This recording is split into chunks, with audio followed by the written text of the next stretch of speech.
Colourful MacBook Pros and Quad SoC Mac Pros on today's Apple Daily. I'm iCaveDave and I simplify Apple so that everything just works for you, and if you want the latest Apple news, leaks and rumours every weekday at 12 UTC, like the video, subscribe to the channel, ring the bell so you don't miss a thing. A whole bunch of stuff to talk about today. We've got renders of new MacBook Pros in new colours from Apple tomorrow. We've got renders of the SoCs for a Mac Pro from Apple tomorrow.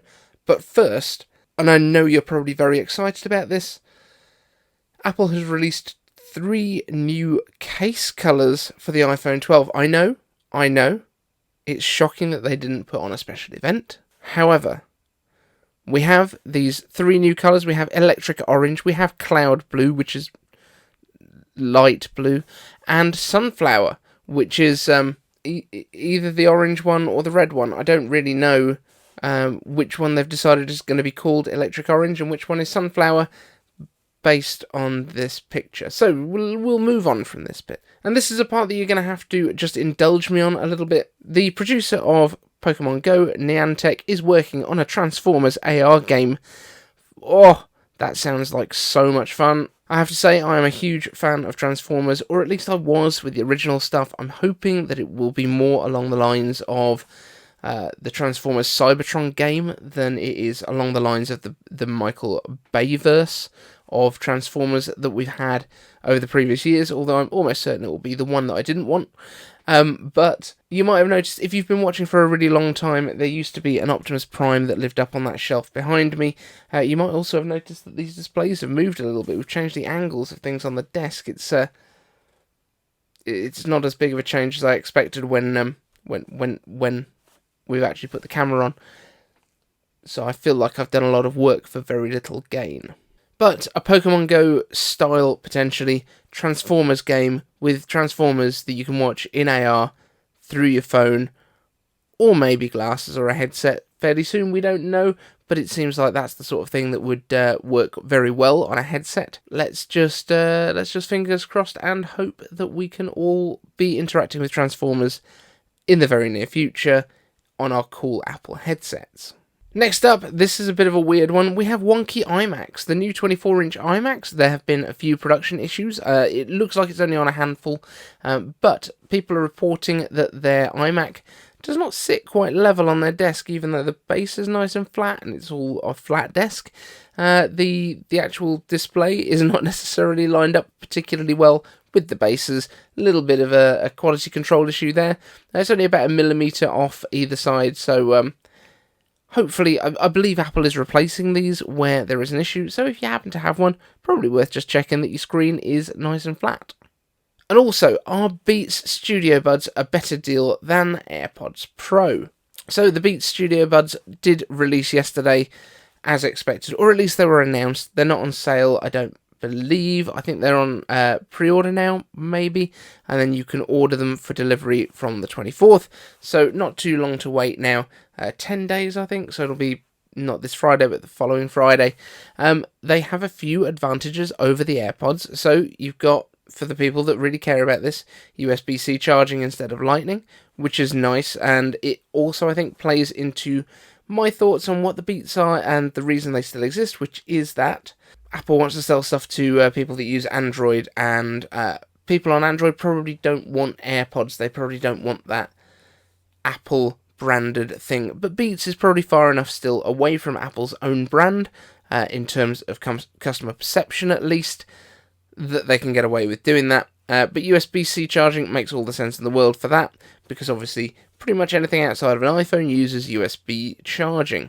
They do come with active noise cancellation as well, and also Apple's transparency feature. Although a couple of small limitations, they don't include the auto switching between different devices, which is what we have on the AirPods, and they don't include iCloud pairing. So once you pair them to one of your devices, it's just that one device. So it doesn't pair it to your Mac and your TV and all the other stuff that's on the same account. Now, that could be seen as a positive or a negative, depending on how often your kids decide to use one of your iPads and constantly switch the audio away from you because they're watching something on YouTube. But it's just something to bear in mind. Now, things like invoking Siri with saying hey does work just with your voice over these. However, that being said, the microphones on them not so great because they haven't got stems, which means that they can't kind of form the beams as well to capture just your voice and eliminate the other stuff. So, you know, pros and cons, swings and roundabouts. I think they're great if you want a pair of earbuds for working out. I think they're perfect for that. If you want something that's going to replace like Bluetooth headsets and that you can use for making videos, or if you're going to make many calls on them, probably go AirPods. But remember, they are $150 versus $250 for the AirPods Pro, which are kind of the closest ones in terms of design. You're looking about $160, I think, though, for classic AirPods. I would probably say the classic AirPods are a better deal. Although we do think there's another one coming out soon to replace them. So whether you want to buy a brand new set right now, that's up to you. And here we go. We have been quiet on MacBook Pros since WWDC, which isn't still a thing that's in the future, despite my protestations yesterday. The MacBook Pros, we are still expecting to get the M1X chip. We're expecting them hopefully in the coming month or so. End of July is most likely, as far as I'm concerned.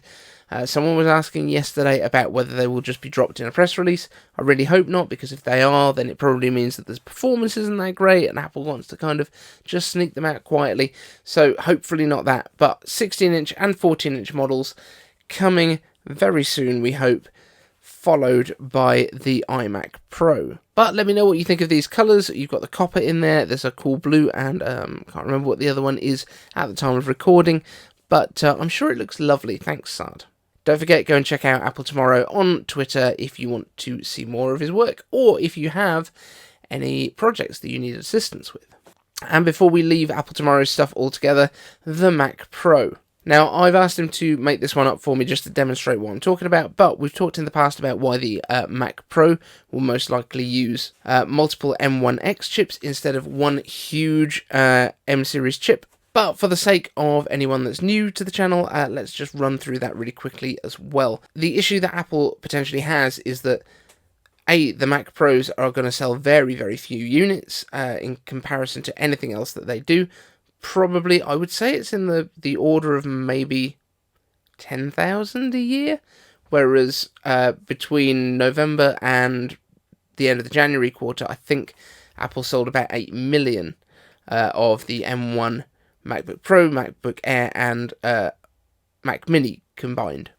So it is very small numbers, so just bear that in mind. And part of the reason for that is that if you put a huge amount of development work into a specific chip that's going to go into that, you're only making 10,000, or something along those lines. It's not going to be a huge economy of scale there. However, if you have a way that you can combine multiple of these cores, as they used to do with the Power Mac G5, then that could be quite a powerful way of doing it.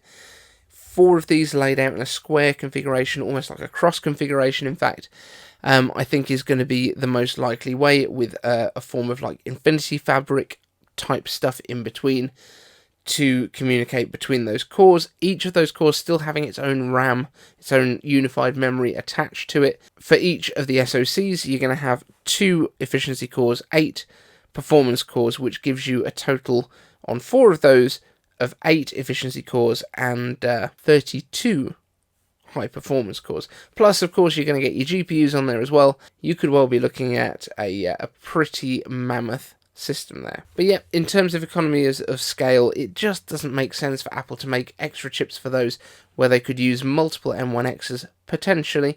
I'm not saying this is an easy thing where you just make a board and put 4 sockets on it and away you go. That's not how it would be working, but I do think that Apple is most likely to use multiple M1Xs instead of or other Apple Silicon chips, rather than building a huge custom processor for these. So into iCave Answers. If you've got a question, all you need to do, comment down in the comment section with hashtag iCave Answers, and you'll get an answer in a upcoming show, as long as your question makes some sort of sense. First up, Marcin Kowalczyk asks, iCaveDave, iCave Answers, do you think that the mini LED displays will have equal max brightness across the entire lineup, or would they rather be tiered or binned according to the device class?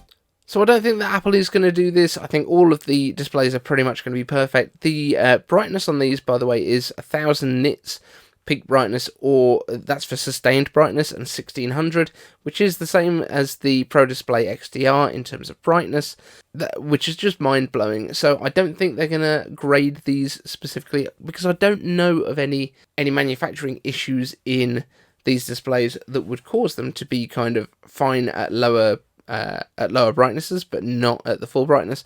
If there is something like that I'm just missing completely, by the way, guys, let me know what it is. I'd love to learn from these videos too. Next up, Team Kinetix asks, iCave answers, we are starting to see some desirable features in the new OS betas that weren't announced at WWDC, specifically a progress bar when copying files. Why didn't Apple make more noise about these types of features, and are you anticipating any new unannounced features by launch?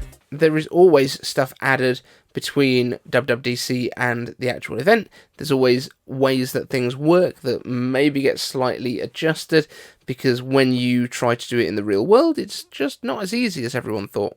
So things will change. However, that was just a feature that is already on the way, which is quite nice, and the majority of any other features that are going to be released will already be in the software. It's just a case of finding them, and bear in mind that the WWDC itself is actually quite a compact event for the amount of information they get out, because it is more consumer focused, and then they have the State of the Unions and all of the platforms after that on the day. So at that point, a lot of the new features will be introduced, because when they're already there in the framework, it just makes sense that you can find them. Now, does that mean that no new features will be added and not revealed until September, when the new stuff launches?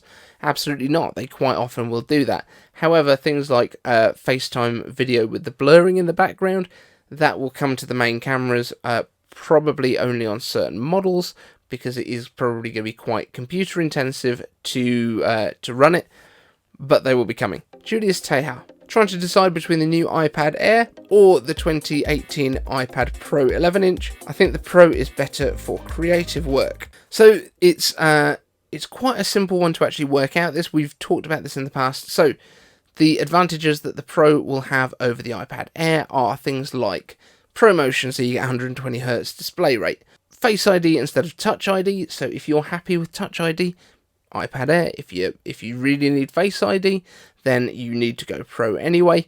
But beyond that, the performance actually of the A14, which is in the iPad Air, is about in line with the A12X and the A12Z from the iPad Pro line. So yeah, not a lot to call on that one there. You do get the extra 0.1 of an inch of display size. You do probably get a higher starting storage, although I can't quite remember where the 2018 models started. I think it was 64 gigs. No, I think it was 128 gigs, and the iPad Air comes with 64, so there is a difference there. So it just depends on what you need. In terms of for creative work, yes, to a degree, because if you are doing video editing and things like that, it will keep up absolutely fine. More importantly, if you are using Apple Pencil with it, you have got a lower latency on this.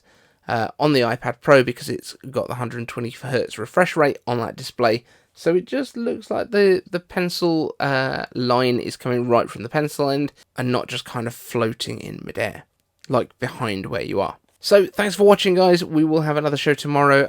Go and give Apple Tomorrow some love over on Twitter. Also, we have had the first of the WW21 stuff that is discontinued now, has started arriving with customers. So here's a cushion that's got it.